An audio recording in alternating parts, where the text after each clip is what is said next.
من يهده الله فلا مضل له ومن يضلله فلا هادي له وأشهد أن لا إله إلا الله وحده لا شريك له وأشهد أن محمدا عبده ورسوله أما بعد أعوذ بالله من الشيطان الرجيم بسم الله الرحمن الرحيم يا أيها الذين آمنوا اتقوا الله حق تقاته ولا تموتن إلا وأنتم مسلمون يا أيها الناس اتقوا ربكم الذي خلقكم من نفس واحدة وخلق منها زوجها وبث منهما رجالا كثيرا ونساء واتقوا الله الذي تساءلون به والأرحام إن الله كان عليكم رقيبا يا أيها الذين آمنوا اتقوا الله وقولوا قولا سديدا يصلح لكم أعمالكم ويغفر لكم ذنوبكم ومن يطع الله ورسوله فقد فاز فوزا عظيما قال المصنف رحمه الله باب الاقتصار في اللباس على اليسير منه عن أبي بردة رضي الله عنه قال دخلت على عائشة رضي الله عنها فأخرجت إلينا إزارا غليظا مما يصنع باليمن وكساء من التي يسمونها الملبدة قال فأقسمت بالله إن رسول الله صلى الله عليه وسلم قبض في هذين الثوبين وقال رحمه الله عن عائشة رضي الله عنها قالت كان وسادة رسول الله صلى الله عليه وسلم التي يتكي عليها من أدم حشوه ليف وعنها رضي الله عنها قالت إنما كان فراش رسول الله صلى الله عليه وسلم الذي ينام عليه أدما حشوه ليف أو كما ذكرت ام المؤمنین رضی اللہ عنہا۔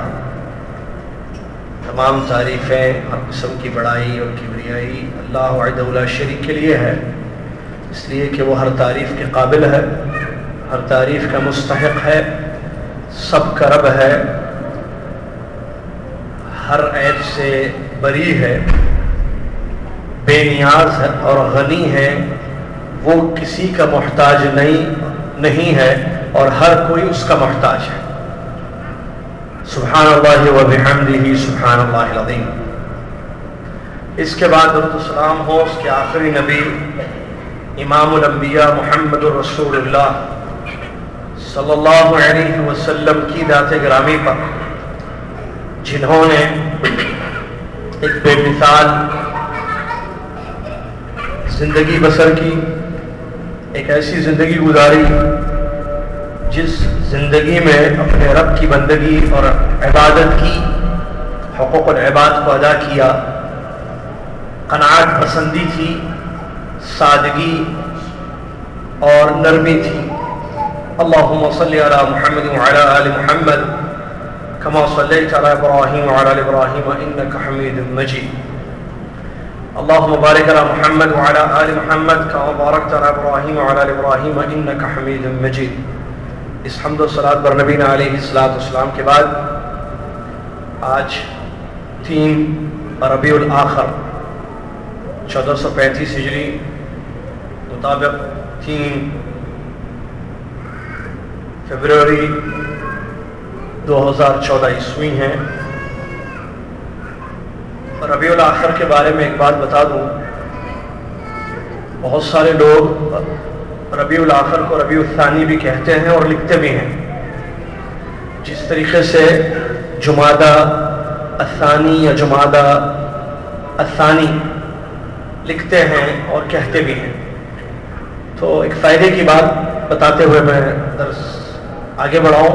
فائدے کی بات یہ ہے کہ ربیع الثانی کہنا غلط ہے، جمادہ الثانی کہنا غلط ہے۔ عربی گرامر کے حساب سے، عربی لغت کے حساب سے یہ جو مہینہ عربی کا چل رہا ہے اس کو ربیع الاخر کہیں گے، ثانی نہیں کہیں گے۔ اسی طریقے سے اس کے بعد جمادی اولا آئے گا، یا جمادی الاول یا جمادی الاولا، اس کے بعد جو مہینہ آتا ہے جمادی آخر، اس کو بھی ثانی کہتے ہیں بعض لوگ۔ غلط ہے، اس لیے کہ کیوں غلط ہے؟ اس لیے کہ ثانی کا ثالث بھی ہوتا ہے، ثانی، ثالث، رابع، خامس، یہ عربی کا طریقہ ہے۔ ربیع الثانی کا مطلب دوسرا ربیع الاول، دوسرا ربیع، تو جب دوسرا ہے تو پھر تیسرا بھی ہے، چوتھا بھی ہے، جبکہ معلوم ہے کہ ربیع الثالث نہیں ہے کوئی مہینہ، یا ربیع الرابع یا الخامس یا السادس کوئی مہینہ نہیں ہے۔ اسی طریقے سے جمادی الثانی کا مطلب یہ ہے کہ ثالث بھی ہے، رابع بھی ہے، جبکہ ایسا نہیں ہے۔ تو صحیح بات یہی ہے کہ ان دو مہینوں کے جو صحیح نام ہے وہ ہے ربیع الاخر اور جمادی الاخر، یا اخرى آخر، مذکر مؤنث میسکولین فیمینین جو جینڈر ہوتے ہیں یہ، لیکن ثانی کہنا صحیح نہیں ہے، لکھتے بھی ہیں کیلنڈر میں بعض، ٹھیک ہے۔ تو اس کو ایک فائدے کی بات ہے کیونکہ مہینے کا ذکر آ گیا اسی لیے بتایا جا رہا ہے۔ چلیے، تو یہ الحمدللہ ربیع الاخر کا مہینہ شروع ہو چکا ہے۔ دیکھیے کتنی تیزی سے دن جا رہے ہیں، دیکھتے دیکھتے وہ مہینہ جو سب سے پیارا ہے اور سب کو پیارا ہے، سب سے پیارا بھی ہے اور سب کو پیارا ہے، وہ قریب آ رہا ہے۔ کون سا مہینہ ہے وہ؟ رمضان المبارک کا مہینہ۔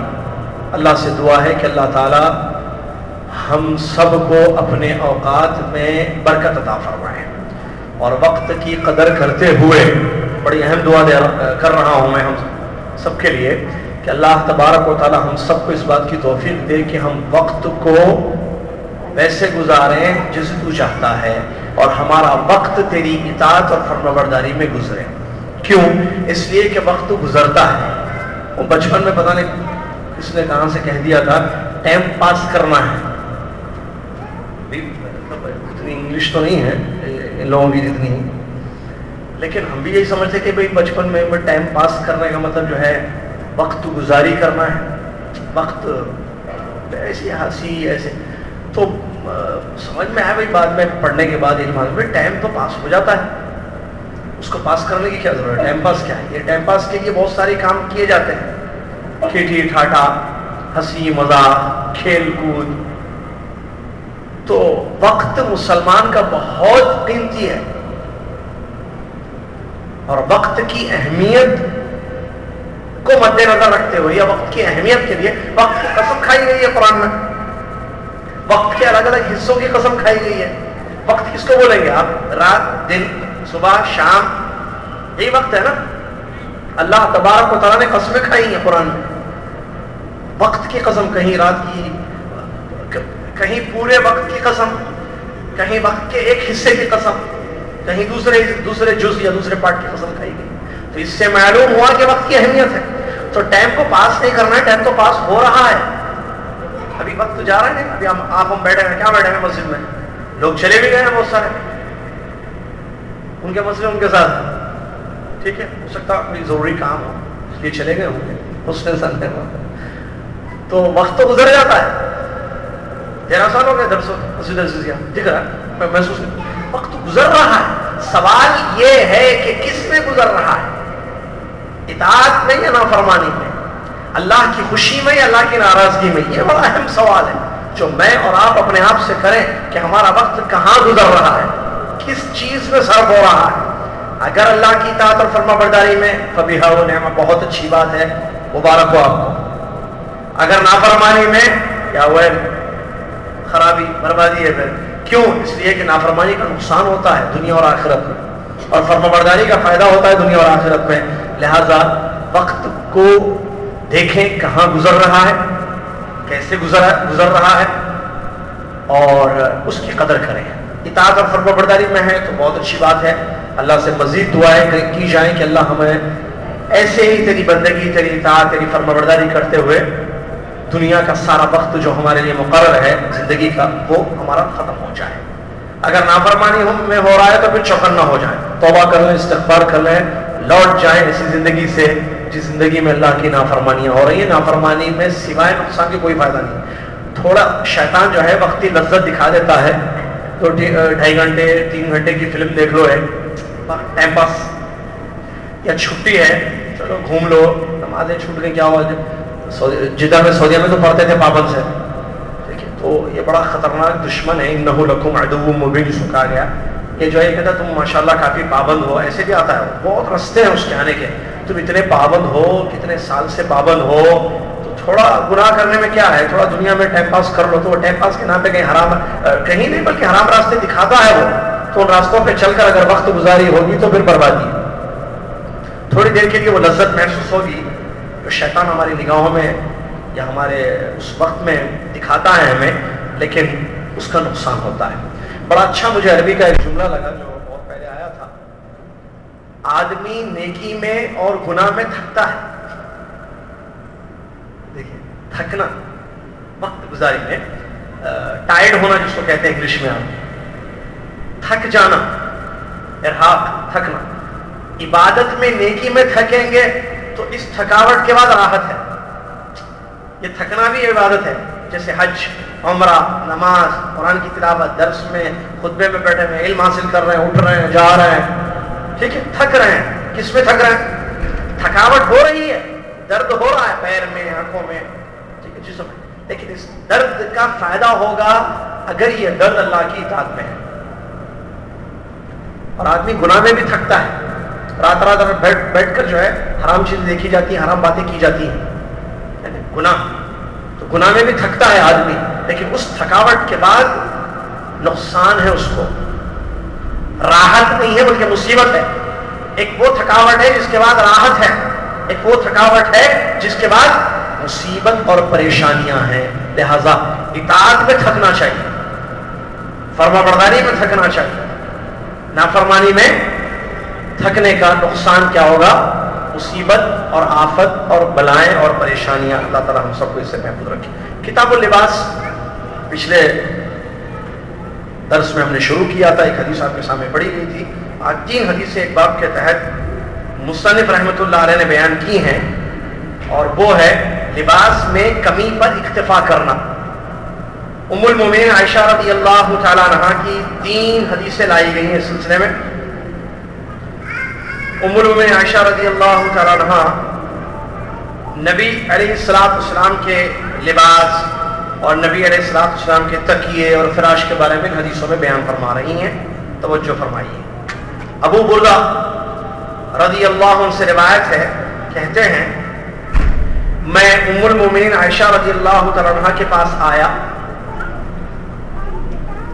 تو فاخرجت الینا ازارا غلیظا مما یصنع بالیمن، تو ام المومنین عائشہ رضی اللہ تعالی عنہا نے ایک موٹی ازار جو یمن میں تیار ہوتی ہے،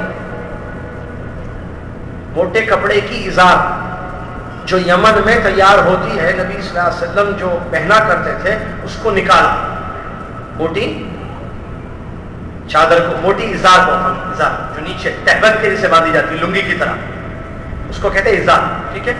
ازار کا معنی لنگی یا لنگی بولتے ہیں ہم، تہبند بھی بولتے ہیں اس کو، یہ ہے ازار۔ غلیظ عربی میں کس کو کہتے ہیں، اردو میں غلیظ کا دوسرا معنی ہے، عربی میں غلیظ کا معنی کیا ہوتا ہے، سخت، موٹا، موٹا یا سخت کو عربی میں کہتے ہیں غلیظ، الغلظہ یعنی سختی، کوئی چیز سخت ہو تو اس کو کہتے ہیں غلظہ عربی میں، غلیظ کا معنی موٹا یا سخت، 2 معنی عربی زبان میں استعمال ہے۔ تو یہاں نبی علیہ السلام کی کا تہبند یا لنگی جو آپ پہنا کرتے تھے، ازار جو نیچے کے حصے میں جسم کے، اس کے بارے میں بیان فرماتی ہیں آپ کی زوجہ محترمہ، ہم سب کی والدہ، ہم سب کی ماں، سارے ایمان والوں کی ماں ام المومنین عائشہ رضی اللہ عنہا کہتی ہیں نبی علیہ السلام وہ ازار باندھتے تھے، نکال کر بتایا ابو بردہ رضی اللہ عنہ کو کہ نکالا، اور جو نکال کر بتایا اس کے بارے میں وہ صفت، اس کی کوالٹی بتاتے ہیں ابو بردہ رضی اللہ عنہ۔ یمن میں اس کو تیار کیا جاتا تھا، مینوفیکچرنگ اس کی یمن میں ہوتی تھی، مصنع، تو وہاں سے وہ چیز نبی علیہ السلام کے پاس آئی اور نبی علیہ السلام اس کو پہنا کرتے تھے، اس کو استعمال کرتے تھے، جو موٹی تہبند یا موٹی لنگی ہوا کرتی تھی۔ وَكِسَاءٌ مِّنَ الَّتِي يُسَمُّونَهَا الْمُلَبَّدَةَ، اور ایک چادر نکالی، کمبل چادر جو اوپر کے حصے میں ڈالی جاتی ہے، جیسا احرام کی بھی ایک چادر ہوتی ہے آپ جانتے ہیں، اس کو کہتے ہیں کسا. کسا چادر کمبل سب کے معنی میں، لیکن یہاں مطلب یہ ہے اوپر کے حصے میں جو پہنی جاتی ہے چادر، چادر ہی بولے اس کو، ٹھیک ہے. اس کو شرٹ یا کرتا نہیں کر سکتے کیونکہ وہ الگ ہوتا ہے. تو کسا وہ کسا جس کو لوگ ملبدہ کہتے ہیں، جس کو لوگ ملبدہ کہتے ہیں. ملبدہ کی جب تشریح دیکھیں تو ایک دوسرے میں جڑے ہوا جو کپڑے ایک دوسرے سے جو جڑا ہوا ہوتا ہے، تلبین اس کو کہتے ہیں عربی زبان میں. تو وہ ایک چادر نکالی ام المومنین عائشہ رضی اللہ عنہ نے، تو 2 کپڑا نکالا. یہ نبی علیہ السلام کے وفات کے بعد کا واقعہ ہے کہ جو واقعہ آپ کے سامنے پیش کیا جا رہا ہے. تو ابو بردہ رضی اللہ عنہ کے سامنے انہوں نے 2 کپڑے نکالے، ایک موٹی لنگی یا ازار یا تہبل اور ایک چادر جس کو ملبدہ کہا جاتا ہے. نکال کر کیا کہا؟ فاقسمت باللہ ان رسول اللہ صلی اللہ علیہ وسلم قبض فی ہذین الثوبین. کہا کہ یہ 2 کپڑے نکال کر قسم کھایا اللہ کی ام المومنین عائشہ رضی اللہ تعالیٰ نے، اور فرمایا کہ نبی علیہ السلام انہی 2 کپڑوں میں انتقال کر گئے. نبی صلی اللہ علیہ وسلم انہی 2 کپڑوں میں انتقال کر گئے. یہ ایک حدیث. دوسری حدیث انہی سے روایت ہے ام المومنین عائشہ رضی اللہ تعالیٰ عنہ سے، فرماتی ہیں کان وسادۃ رسول اللہ صلی اللہ علیہ وسلم التي يتكي عليها من عدم حشوه لیف. کہتی ہیں ام المومنین عائشہ رضی اللہ عنہا کہ پیارے نبی صلی اللہ علیہ وسلم کا وہ تکیہ جس پر آپ ٹیک لگایا کرتے تھے گھر میں، وہ تکیہ جس پر پیارے نبی صلی اللہ علیہ وسلم ٹیک لگایا کرتے تھے وہ چمڑے کا ہوا کرتا تھا. ادم یا ادم کہتے ہیں چمڑے کو. حشوه لیف جس میں چھال بھری ہوئی تھی. دوسری حدیث. تیسری حدیث انہی سے ام المومنین عائشہ رضی اللہ تعالیٰ عنہ سے روایت ہے، ان قالت کہتی ہیں یا فرمایا انہوں نے انما کان فراش رسول اللہ صلی اللہ علیہ وسلم الذي ينام عليه ادما حشوه لیف. فرماتی ہیں کہ نبی علیہ السلام کا بچھونا مطلب فراش بستر، بچھونا کہیے بستر. تو نبی علیہ السلام کا فراش بچھونا جس پر آپ سویا کرتے تھے وہ چمڑے کا تھا، وہ چمڑے کا تھا جس میں چھال بھری ہوئی تھی. یہ 3 حدیثیں ام المومنین عائشہ رضی اللہ تعالیٰ عنہ نبی علیہ السلام کے استعمال کیے جانے والے لباس کے بارے میں بیان فرماتی. 3 حدیث میں 3 باتیں ہیں، دیکھیے 3 الگ الگ باتیں. پہلی حدیث میں نبی علیہ السلام جو زیب تک فرماتے تھے، جو پہنتے تھے، اس لباس کا ذکر آیا ہے ایک. دوسری حدیث میں نبی علیہ السلام کے تکیے کا ذکر ہے.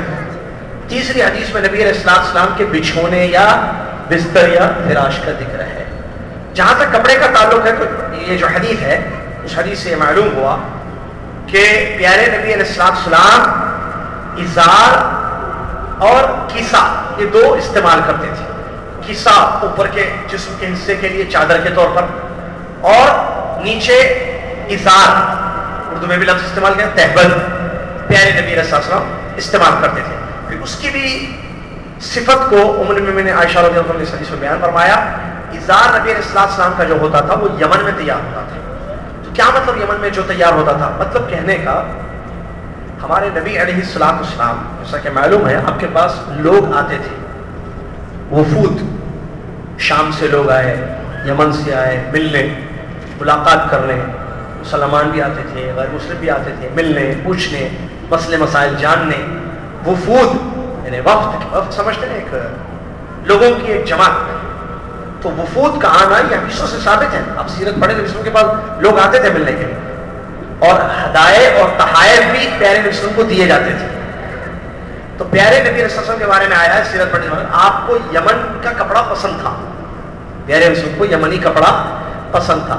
تو نبی علیہ السلام کو ہدیے میں وہ ازار دیا گیا جو یمن میں تیار ہوا تھا، جو اس حدیث میں بیان کیا گیا. پیارے نبی علیہ السلام کو وہ پسند تھا اور وہ موٹا تھا، باریک نہیں تھا کپڑا، جیسا کہ ام المومنین عائشہ رضی اللہ عنہا بیان فرماتی اس میں. تو اس کو آپ استعمال کرتے تھے تہبند کے طور پر، نیچے باندھتے تھے لنگی کے جیسے یا تہبند کے جیسے. اور ملبدہ جس چادر کا نام تھا وہ نبی علیہ السلام استعمال کرتے تھے، اور بعض روایتوں سے معلوم ہوتا ہے کہ اس کی گھنڈیوں کی شکل جو ہوتی تھی گھنڈیوں کی طریقے سے اس کو استعمال کیا گیا تھا سراخ ڈال کر اس چادر کو جو نبی علیہ السلام اپنے جسم اطہر پر اپنے جسم مبارک پر استعمال کرتے تھے.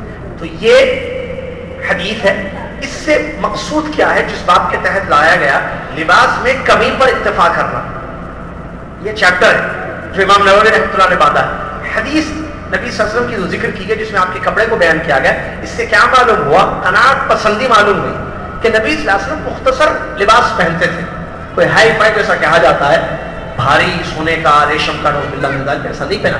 سونا ریشم کے بارے میں پچھلے درس میں حدیث آ گئی وہ تو حرام ہے. نبی علیہ السلام کی سادہ زندگی معلوم ہوتی ہے اس سے. کپڑے کو آپ نے اہمیت نہیں دی نبی صلی اللہ علیہ وسلم ورنہ نبی علیہ السلام چاہے تو دنیا کا قیمتی سے قیمتی لباس پہن سکتے تھے. آپ کے چاہنے والوں کی کمی نہیں تھی. اللہ تبارک و تعالیٰ کے شہید رسول تھے آپ شہید پیغمبر تھے. آپ جبرائیل سے درخواست کرتے یا جبرائیل کے ذریعے پیغام پہنچا دیا اپنے رب ہی سے مانگ لیتے تو اللہ تعالیٰ آپ کو دنیا کا سب سے اچھا مہنگا قیمتی لباس دے سکتا تھا. لیکن آپ نے نہیں مانگا اللہ سے. آپ نے اسی زندگی پر اکتفا کیا. تو عائشہ رضی اللہ عنہا کیا فرما رہی حدیث میں اسی پر آپ کی موت واقع ہوئی. کیا مطلب یعنی زندگی میں یہی لباس تھا آپ کا اسی پر آپ کی موت واقع ہوئی. مطلب آپ نے اپنی حیات میں یہی کپڑا پہنا. یہ نہیں کہ بہت سارے کپڑے تھے آپ صلی اللہ علیہ وسلم کے مختلف لباس تھے وہ پہنا کرتے تھے نبی صلی اللہ علیہ وسلم نہیں. تو عائشہ رضی اللہ عنہا یعنی یہ سادگی تھی ہمارے نبی صلی اللہ علیہ وسلم کی کہ مختصر کپڑوں پر اکتفا کیا. تو کیا اب یہاں ایک مسئلہ تو کیا اس حدیث کا یہ مطلب ہے کہ ہم بھی چادر اور لنگی پہنے؟ پوائنٹ. اس کا جواب یہ ہے کہ حدیث کا یہ مطلب نہیں ہے کہ آپ بھی لنگی پہنے اور آپ بھی چادر پہنے. مطلب حدیث کا یہ ہے پیارے نبی صلی اللہ علیہ وسلم کی سادہ زندگی اس سے معلوم ہو رہی. سادگی آپ کو محبوب تھی پسند تھی. سادگی آپ کو پسند تھی اور آپ نے مثال بھی دی جیسے کہ تکیے کی بھی حدیث میں بتاؤں گا اس میں ایک مثال بھی آئی ہے. تو نبی علیہ السلام سادہ زندگی گزار رہے ہیں ہم کو بھی سادہ زندگی گزارنا چاہیے. نبی علیہ السلام کا اہتمام نبی صلی اللہ علیہ وسلم کی جد و جہد پوری اللہ کی بندگی اور عبادت میں تھی. یہی تھا اپنی امت کو سبق آپ نے دیا. ورنہ نبی صلی اللہ علیہ وسلم کی نظروں کے سامنے صحابہ مہنگے کپڑے پہنتے تھے. صحابہ نے اچھے کپڑے پہنے ہیں. نبی صلی اللہ علیہ وسلم نے منع نہیں کیا ہے. نبی صلی اللہ علیہ وسلم نے جس چیز سے منع کیا ہے وہ ہے تکبر کہ لباس تکبرانہ نہ ہو. جیسا کہ آپ نے جو ہے آگے آ رہی ہے وہ مسائل کے حدیث مسائل کے ساتھ کہ ٹخنوں سے نیچے اگر تکبر کے طور پر کوئی رکھتا ہے تو اس کے لیے جو وعیدیں آئی ہیں ریاکاری دکھاوے سے منع کیا ہے کہ کپڑا پہنو ایسا کہ جس میں ریاکاری ظاہر ہو. آپ ریاکاری کے لیے نعوذ باللہ من ذالک پہنے یہ حرام ہے جائز نہیں ہے. ریاکاری شرک اصغر ہے. اسی طریقے سے دنیا کی ہوس دنیا کی لالچ کہ آدمی بس کپڑے کے پیچھے اس کا دماغ میں اچھے سے اچھا کپڑا پہنا. بندگی اور عبادت زندگی کا مقصد ہے. کپڑا کیا چیز ہے جو جسم کو چھپانے والی چیز ہے. بس کپڑا انسان کیوں پہنتا ہے اور کپڑا کیوں اتارا گیا ہے؟ اللہ نے قرآن میں بیان فرمایا کہ ہم نے جو ہے بنی آدم کے لیے کپڑا اتارا ہے. یواری سواتکم جو تمہاری شرمگاہوں کو چھپائے. آیت ہے قرآن کی. تو معلوم ہوا کہ کپڑے کا مقصد ہے شرمگاہ چھپنا. کپڑے کا مقصد کیا ہے؟ شرمگاہیں چھپنا. عورت مرد دونوں کے لیے. عورت پوری عورت ہے جیسا کہ نبی صلی اللہ علیہ وسلم نے فرمایا اس لیے وہ فل ڈریس میں نہیں. آگے آ رہا ہے مسئلہ ان کے لیے. مرد کی شرمگاہ کیا ہے؟ کمر سے گھٹنے تک اور حالت نماز میں یہ بھی. حالت نماز میں یہ بھی. مرد کا عیب مرد کا شرمگاہ جو کسی کو نہیں دکھنا چاہیے سوائے اس کے بیوی کے وہ ہے کمر سے گھٹنے تک. یہ حصہ اگر مرد کے سامنے دکھاتا ہے تو یہ شرمگاہ نہیں ہے. اس کو شرمگاہ نہیں کہتے. لیکن نماز کی حالت میں کندھوں کو ڈھانکنا ضروری ہے کہ حدیث آئی ہے اس میں. نبی علیہ السلام نے فرمایا کہ کوئی ایسی حالت میں نماز نہ پڑھے کہ اس کے شولڈرز کندھے کھلے ہوئے ہوں. یعنی وہ کیا بولتے ہیں اس کو ہاف بنین جو آتی ہے وہ نہیں پہنے. فل بنین میں نماز ہو جائے گی. نماز کی جہاں تک صحت کا مسئلہ ہے نماز ہو جائے گی اس میں کوئی شک نہیں. تو لباس کا مقصد یہ ہے جو شریعت نے بیان کیا قرآن میں آیات ہیں کہ آدمی کے سوغات چھپ جائیں. اس کا عیب اس کی ستر پوشی ہو جس کو کہتے ہیں ساتر ہو. ستر کو چھپانے والا عیوب کو. عورت کے تفصیل عورت پوری جو ہے وہ ہے ٹھیک ہے اس کا بھی ساتر اس کے کپڑے کے بارے میں آگے حدیث میں آ رہی ہیں. تو میں بات یہاں ذکر نہ کروں تفصیل سے اس کو وہیں پر چھوڑ دیتا ہوں. تو یہ نبی علیہ السلام، ورنہ نبی علیہ السلام نے اچھا یا مہنگا کپڑا پہننے سے منع نہیں کیا ہے، بلکہ مانے آیت کی روشنی میں وَأَمَّا بِنِعْمَةِ رَبِّكَ فَحَدِّثْ، اپنے رب کی نعمت کو بیان کرو، تحدیداً اللہ نے دیا ہے تو آپ پہنو۔ اب اس حدیث کا یہ مطلب نہیں ہے کہ آپ کے پاس اچھا کپڑا پہننے کی استطاعت ہے لیکن آپ پرانی لنگی پرانا کپڑا پہن کر جو ہے نمازوں کو آتے ہیں، زندگی گزارتے ہیں، دولت ہے آپ کے پاس، پیسے ہیں، آپ نہیں پہنتے ہیں، آپ سمجھتے ہیں کہ نہیں میں سنت پر عمل کروں گا، تو یہ غلط ہے، یہ فہم السنہ نہیں ہے۔ فہم السنہ کا اس حدیث کا مطلب یہ ہے کہ آدمی سادہ زندگی گزارے۔ اس حدیث کا مطلب یہ ہے کہ توجہ کپڑوں کی طرف نہ ہو زیادہ، بلکہ بندگی اور اللہ کی عبادت کی طرف جس کے لیے پیدا کیا گیا ہمیں، یہ مقصد ہے حدیث کا۔ ورنہ کیوں؟ اس لیے کہ نبی صلی اللہ علیہ وسلم نے دیکھا اپنے صحابہ کو جو اچھے کپڑے پہنتے تھے، انہوں نے منع نہیں کیا، اور سلف صالحین سے اچھے کپڑے پہننا ثابت ہے۔ لیکن جو چیزیں منع ہے اسلام میں، جیسا ریاکاری یا تکبرانہ لباس پہننا، ایسا کپڑا جس میں عورتوں کی مشابہت ہو، یہ حرام ہے، ٹھیک ہے، اور اسراف کرنا کپڑوں میں، یعنی آپ کو جتنی ضرورت ہے اس سے زیادہ کپڑے آپ رکھتے ہیں، پیسہ کپڑوں پہ بہت زیادہ ڈالتے ہیں، جس کو اسراف کہا جاتا ہے۔ اسراف کس کو کہتے ہیں؟ حد سے آگے، ضرورت سے زیادہ خرچ، اور اللہ نے قرآن میں منع کہ لا تسرفوا، اسراف نہ کرو، ان المبذرین کانوا اخوان الشیاطین، قرآن کی آیت ہے، اللہ تعالیٰ فرماتا ہے کہ اسراف کرنے والے شیطان کے بھائی ہیں۔ تو اسراف کا مطلب یہ ہے کہ ایک آدمی 50 جوڑے رکھے، اسراف ہے۔ ضرورت سے زیادہ خرچ ہونا، جتنی ضرورت ہے اتنا استعمال کیجیے آپ کپڑا، اور اچھا کپڑا پہنیے، آپ اللہ کے گھر آئیے، عبادت کیجیے، لیکن اسراف سے بچیے، ریاکاری سے بچیے، تکبر سے بچیے، ٹھیک ہے، اور دنیا داری مادہ پرست نہ ہو جائے کہ کپڑا کھانا بس مائنڈ میں یہی ہے، اچھا پہننا، اچھا کھانا، اچھی عبادت، یہ ہے مقصد، سمجھ رہے ہیں؟ اس طرح میں یہ نبی علیہ السلام کی تعلیم کا مقصد تھا، اور عورتوں کی مشابہت والے کپڑے نہ پہنے جائیں۔ دوسری حدیث میں جو نبی علیہ السلام نے کے بارے میں عائشہ رضی اللہ عنہ بیان فرماتی ہے آپ کے تکیے کے بارے میں، اور تیسری حدیث میں آپ کے بچھونے کے بارے میں، یہ دو بھی چمڑے کے ہوتے تھے۔ دیکھیے، چمڑے کا آپ کا تکیہ تھا جس پر آپ آرام فرمایا کرتے تھے یا ٹیک لگاتے تھے پیارے نبی محمد صلی اللہ علیہ وسلم۔ اسی طریقے سے جو بچھونا تھا نبی صلی اللہ علیہ وسلم کا، وہ بھی چمڑے کا تھا۔ اور ایک حدیث سے یہ بات معلوم ہے نبی صلی اللہ علیہ وسلم چٹائی پر بھی سوئے ہیں، کمرے میں آپ کے پاس چمڑے کا بھی وہ تھا، کیا بچھونا، فراش تھا، اور نبی صلی اللہ علیہ وسلم ایک مرتبہ چٹائی پر سوئے، جیسے کہ حدیث میں آتا ہے، تو ظاہر بات ہے جب چٹائی پر آدمی سوئے گا تو چٹائی یعنی حصیر، حدیث میں حصیر کا لفظ ہے، عربی میں حصیر، تو اس کی نشانات یہاں پڑے نبی صلی اللہ علیہ وسلم کے مبارک گالوں پر، مبارک۔ تو صحابہ نے جب یہ چیز دیکھی تو نبی علیہ السلام سے بیان فرمایا کہ ہم آپ کے لیے کوئی اچھا سا نرم تکیہ بنا دیتے ہیں۔ تو نبی علیہ السلام نے کیا بیان فرمایا وہاں؟ میری اور دنیا کی کیا مثال ہے؟ وہاں دیکھیں مثال آئی ہے، میری اور دنیا کی کیا مثال ہے؟ میری اور دنیا کی مثال بالکل ایسی ہے جیسے ایک آدمی مسافر اپنی سفر پہ، یا ایک آدمی جو مسافر ہے وہ سفر میں نکلتا ہے، سفر کرتا ہے، ایک سایہ دار شیڈو پہنچانے والا سایہ دار درخت کے نیچے کچھ دیر آرام کرتا ہے، سفر کی تھکاوٹ کو دور کرنے کے لیے وہاں کچھ دیر آرام کرتا ہے ایک درخت کے سائے میں، جھاڑ کے سائے میں، اس کے بعد اٹھتا ہے، اپنی تھکاوٹ کو ختم کرنے کے بعد اپنے سفر کو جاری رکھتا ہے، اپنے منزل مقصود تک پہنچتا ہے۔ تو نبی صلی اللہ علیہ وسلم نے فرمایا میری اور دنیا کی مثال بھی یہی ہے، ایک مسافر جو کسی درخت کے سائے میں کچھ دیر آرام کرنے کے لیے رکا، پھر اٹھا اور اپنے سفر کو اس نے کنٹینیو کیا، جاری کیا۔ مثال نبی صلی اللہ علیہ وسلم نے اپنی اور دنیا کی۔ اچھا، واقعہ اس کے پس منظر کیا ہے؟ چٹائی پر آپ سو رہے ہیں، چٹائی کی اثر آپ کے جسم دھر پر ہوا تو صحابہ نے درخواست کی تو آپ نے یہ بات بیان فرمائی۔ تو یہاں اس مثال میں دنیا کی آپ کی مثال کیا ہے؟ یعنی وہ مسافر میں ہوں، نبی صلی اللہ علیہ وسلم کہہ رہے ہیں، اور وہ جو درخت کا سایہ ہے وہ دنیا ہے، اور جہاں جانا ہے وہ آخرت ہے۔ جانا کہاں ہے؟ سب کو مرنے کے بعد آخرت، اللہ کے پاس جانا ہے، یا جنت یا جہنم، یا نعمتوں میں یا عذابوں میں اور تکلیفوں میں۔ تو یہ جو درخت کے سائے میں تھوڑی دیر کے لیے مسافر آرام کرتا ہے، یہ ہے مثال دنیا کی۔ دنیا میں ہم تھوڑی دنوں کے لیے آئے ہیں، 60 سال نبی صلی اللہ علیہ وسلم نے فرمایا عام طور پر میری امت کی عمریں ہیں ایج، بہت کم لوگ اس سے آگے بڑھیں گے، اکثر 60 سال۔ اب آپ 60 سال میں نے بھی تھوڑی دیر پہلے کہا کہ وقت تیزی سے گزر رہا ہے. نبی صلی اللہ علیہ وسلم کی پیشین گوئیوں میں ایک پیشین گوئی یہ بھی ہے کہ تقارب الزمان قیامت کی نشانیوں میں سے ایک نشانی ہے وقت کا تیزی سے گزرنا. اور اس کے بارے میں کیا ہے؟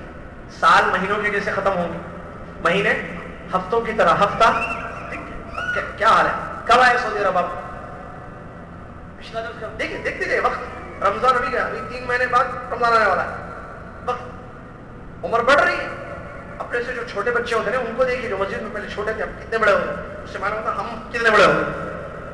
بولو آدمی کو اپنا, میں نے ابھی بھی میں وہی 30 کا ہوں, ابھی میں 28 کا ہوں. سمجھتا ہے سامنے والے بچوں کو دیکھتے ہیں یہ بچہ مسجد میں, میں نے تو چھوٹا تھا, یعنی یہ بڑھ گیا تو میں بھی بڑھ رہا ہوں. اس کا مطلب بچوں کو دیکھنے سے سمجھ میں آتی بات. اچھا مطلب ہم بھی جا رہے ہیں اوپر, ایج بڑھ رہی ہے تو وقت تیزی سے گزر رہا ہے. آدھی کے نفسوں کی پیشن گوئی ہے. آدھی بہت ہفتہ ایسے چلا جاتا ہے, مہینہ ایسے ختم ہو جاتا ہے, دیکھتے دیکھتے سیلری ملتی ہے نہیں لوگوں سبحان. تو یہ وقت تیزی سے گزر رہا ہے. اسی طریقے سے زندگی ختم ہو جائے گی. اب نبی صلی اللہ علیہ وسلم کی حدیث کی روشنی میں 60 سال اکثر عمریں ہیں. اگر میری عمر 30 سال ہے تو آدھی لائف ختم. اگر میری عمر 40 سال ہے تو اس سے بھی زیادہ ختم. 15 سال ہے تو 15 سال زندگی کے ختم ہو گئے. تو آدمی آخرت کی طرف بڑھ رہا ہے. لہذا دنیا کے پیچھے نہیں پڑنا ہے. قناعت پسندی, تھوڑے پر اکتفا کرنا. چادر مل گئی پہن لی, زندگی گزار لی. تکیہ مل گیا سو گئے تکیے پہ, تکیہ نہیں چٹائی پر سو گئے. سبحان اللہ. اس کا یہ مطلب ہے, پھر حدیث کا مطلب چٹائی, میں نے جو حدیث سنا اس کا یہ مطلب تکیے بند اب گھر جائے جا کے بیگم کو بول رہے نہیں میں نے حدیث سنی نبی صلی اللہ علیہ وسلم کی کہ نبی صلی اللہ علیہ وسلم نے جو ہے چٹائی پر آرام کیا تھا اور اثر ہوا تھا, میں بھی چٹائی لاؤں گا سوؤں گا. تو اس کا حدیث نہیں سمجھے. حدیث نبی صلی اللہ علیہ وسلم کو جو میسر تھا. کھانے پینے کے بارے میں بھی دیکھیے آپ, 3 مہینے گزر جاتے, چولہا نہیں چلتا تھا پہلے. عام طور پر ام المؤمنین عائشہ رضی اللہ عنہا فرماتی ہیں عام طور پر جو کھانا ہوتا تھا نبی کے گھر کا وہ 2 چیز, کھجور اور پانی. کھجور اور زندگی گزارنا ہے نا, زندگی گزارنے کے لیے دیکھیں. اور ایک بھی حدیث, آدمی کے لیے 2 لقمے جو اس کی پیٹھ کو کیا بولتے ہیں اس کو سیدھے رکھیں گے کافی. حدیث ہے آدمی کو, انسان کو وہ 2 لقمے جس سے اس کی پیٹھ رہے سیدھے, مطلب گر جائے, بے ہوش نہ ہو جائے, مر رہا ہے, یعنی زندگی گزر جائے, زندہ رہے, کافی ہے. یہ حدیثوں کا مطلب کیا ہے, ہمیں کیا فائدہ اس سے مل رہا ہے؟ ٹھیک ہے ہم اچھا کھاتے ہیں الحمدللہ, اچھا کھانا چاہیے, ٹھیک ہے اللہ نے دی ہے نعمت, آپ کھائیے, چاول کھائیے, روٹی نبی صلی اللہ علیہ وسلم گوشت کھائے. اب دیکھیں حدیث سے غور کیجیے آپ, میں وہی کروں. نبی صلی اللہ علیہ وسلم حصیر پر سو رہے ہیں, وہ حدیث ہے. یہاں اس حدیث میں کیا فرماتی ہے نبی صلی اللہ علیہ وسلم کا تکیہ کس کا تھا؟ چمڑے کا. یہاں حدیث میں چمڑے کا تکیہ, وہاں حدیث میں کیا ہے کہ آپ حصیر پر سوئے ہیں, یعنی جو اویلیبل ہوتے ہیں گزر. چمڑے کا تکیہ نہیں تھا, یا چمڑے کا فراش نہیں تھا, بچھونا, حصیر پر سو گئے. بچھونا ہو گیا, چمڑے کا اویلیبل ہو گیا, پایا گیا, اس پر سو گئے. بکری کا بازو آپ کو پسند تھا, حدیث آپ پڑھیے, صحیح حدیث ہے, آپ نے کھایا ہے بکری کا بازو, گوشت جو بڑا لذیذ ہوتا ہے, نبی صلی اللہ علیہ وسلم کھائے ہیں. ایک حدیث. دوسری حدیث میں کیا معلوم ہو رہا ہے کہ نبی صلی اللہ علیہ وسلم 3 مہینے کھجور اور پانی پر گزارا کرتے تھے. یہ بکری کا گوشت کب کھائے گا؟ پوری زندگی نبی صلی اللہ علیہ وسلم کی 3 مہینے تھی نہیں. جب بکری ملی, اچھا دودھ بھی پیا نبی صلی اللہ علیہ وسلم, دودھ کا پینا نبی صلی اللہ علیہ وسلم کا, بکری کا دودھ پیے نبی صلی اللہ علیہ وسلم, حدیث سے ثابت ہے. دودھ پیے اور پلائے صحابہ کو. حدیث ہے نا جس میں جو ہے تھوڑا سا دودھ تھا, زیادہ وہ معجزہ نبی صلی اللہ علیہ وسلم کا, پیتے آپ بچ گئے. میں ابو ہریرہ رضی اللہ عنہ کہتے ہیں میں اور لا کے نبی صلی اللہ علیہ وسلم, تو نبی صلی اللہ علیہ وسلم نے میرے سامنے پیالہ پیش کیا, لو ابو ہریرہ پیو دودھ. نہیں آپ پیجیے.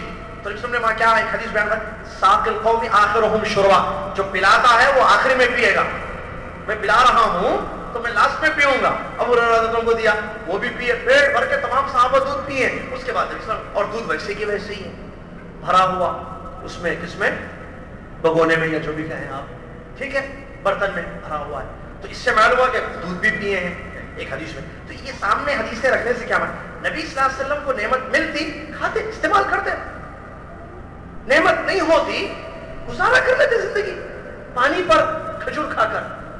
اس سے مجھے اور آپ کو کیا عبرت لینی ہے الحمدللہ، نہیں ہے کوئی بات نہیں، زندگی گزرے، دال کھا لیں گے، اچھا دال بھی نہیں، ایک وقت کا کھانے پہ گزارا کر لیں گے ایک دن میں جی، اور نعمت ملے اللہ کا شکر ادا کرنا. اور یہ درس میں نے کہا تھا لاسٹ ویک میں بھی، عورتوں کو ضرور لائیے، ماں اور بہنوں کو ضرور لائیے دروس میں، آپ کی وہ سیونگ ہوگی آپ تعجب کریں گے. بچانا یا بخیلی کنجوسی کی دعوت نہیں دے رہا ہوں، میں یہ کہہ رہا ہوں کہ ہماری سوچ آج عورتوں کی، ہماری نوز باللہ خوب دنیا کے پیچھے ایسے پڑ گئے.